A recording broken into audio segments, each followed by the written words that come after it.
I divorced my husband 3 years ago, but my heart is still broken, and no matter how much I stalk his life on social media, it will never fill the empty hole in my life. I, 35 meters, divorced my husband, 36 meters, 3 years ago. And God, I miss him. I asked for a divorce for a few reasons, the biggest being that his depression got exponentially worse day after day, and he refused to seek treatment. Sometimes he wouldn't even go into work and ended up getting fired. I stayed with him for so damn long, praying that one day he would start trying to get better. It was all I ever wanted, but that day didn't come. I sobbed the entire time I signed those papers, and when I handed them to him and asked for a divorce, he just gave me the emptiest, deadest look and signed them without a word. My heart felt like it had been shattered with a hammer, anger, sadness, and fear tied together in the world's tightest, ugliest knot and inset deep into my chest. I put on a brave face for my friends, tried to frame it as shackles coming off and a new beginning, but it was a lie. It just hurt, and it keeps hurting, and it will never stop hurting. He was my soulmate. I'll never love anyone like I loved him. He used to be so sweet and loving, so passionate and happy, and every other wonderful thing a man could want from another. They say each day gets easier, but it hasn't for me. It's been 3 years, and I'm still reaching over to the other side of the bed in the morning to pull him close, and it always stings when my hands touch fabric and not his skin. It's been 3 years, and I'm still expecting to see his car in the driveway when I get home from work. It's been 3 years, and my heart isn't any less broken than the day he left. I've been stalking his socials, I'll admit. He's been getting back to the gym, started meds, and I see him smiling so genuinely in these photos. He looks so incredible. Maybe if I had just waited, he would have changed his mind and gone to a doctor like he is now? Or was it me that held him down? Was I making it worse? I hope not. I want to go over to his place, just fall into his arms, and beg him to take me back. Maybe he's wishing the same thing about me. If there's even a chance I could have my boy back, I feel like I should try.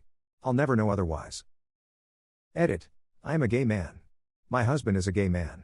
I am not a woman. Yes, I know I'm effeminate and kind of emotional. Get creative. My husband was a binge drinker. He refused treatment no matter how much I begged. We got antidepressants, but he wouldn't take them. I know he started meds now because he's posted about them and his 2-year sober chip that he got last month. I never stopped loving him. I never loved him any less. Near the end of our marriage, I started drinking to cope. The second I realized I knew he was dragging me down with him, and I couldn't help him anymore. I didn't dip the second it got hard. Many of you are being kind of rude. I'll accept that I wasn't the perfect husband, nobody is. But claims that I never loved him are just wrong and make me feel sick to my stomach. Edit 2. No, I was not the catalyst for this. His depression started when his younger brother died, terribly and unexpectedly. It's not because he just hated me so much. We were childhood sweethearts and had been together for years when this happened. Relevant comment. Sometimes, people just cannot progress until they hit rock bottom, and maybe you leaving was that for him. It doesn't necessarily mean you held him down, he just couldn't find the desire and motivation to progress while you were holding him. Don't beat yourself up.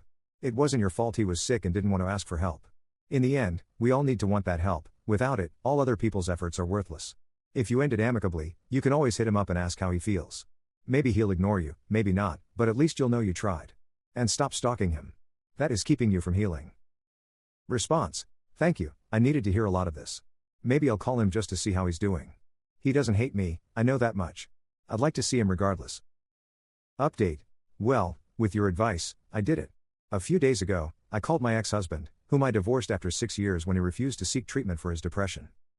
I called him later in the evening. It was the first time we'd spoken since a bit of trouble he had while he was still drinking 2 years ago. He picked up on the second ring. Our conversation was a little stilted at first, as expected, but he said he was really glad to hear from me. We ended up meeting for coffee yesterday, as so many of you suggested. I'll admit, it was kind of hard to see him, but in a good way. He looked so much better than the last time I had seen him, but he also looked exactly like the man I married. He had lost a ton of weight, he gained around 75 pounds during his struggle with depression, and before some dick says so, no, I didn't leave him because of that. He looked way healthier and very put together.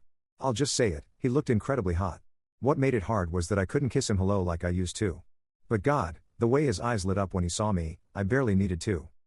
We got our coffee, sat down, and he updated me a little on his life over the past 3 years. What really turned his life around was, in part, the divorce, but more so a DUI. Nobody was hurt, he was caught a few blocks from his apartment. Since then, he's gone to rehab and Al-Anon, gotten his license back, and had to use a breathalyzer whenever he started his car for a while.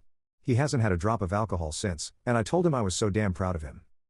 He's also started antidepressants. He made a point of telling me they're not SSRIs, but when I asked what that meant, he got embarrassed and said, never mind.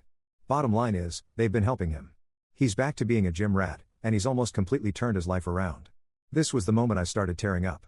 It just felt so good knowing he was okay. Better than okay, he was good. I also apologized to him for not sticking by him. He cut me off and said I had nothing to apologize for. He was a wreck, and I was being dragged down with him. That also felt good to hear. I apologized for not contacting him much over the past 3 years. That apology, he accepted. He also told me he had dated someone for a few months. He broke up with the guy when he tried to get him to drink on New Year's. He seemed dismissive of the relationship, guess it wasn't too serious. After a few hours, we got up and went on a walk. I think we both realized it felt like a first date. I had to stop myself from trying to hold his hand a few times, I'll admit. We ended up sitting on a bench in a nearby park, and I confessed. I told him I missed him more than anything. That I never stopped loving him. That if he wanted to, I'd love to try again, from the beginning this time. We'd go to couples therapy, keep our heads above water, and take it slow. He was quiet for a minute before he told me something.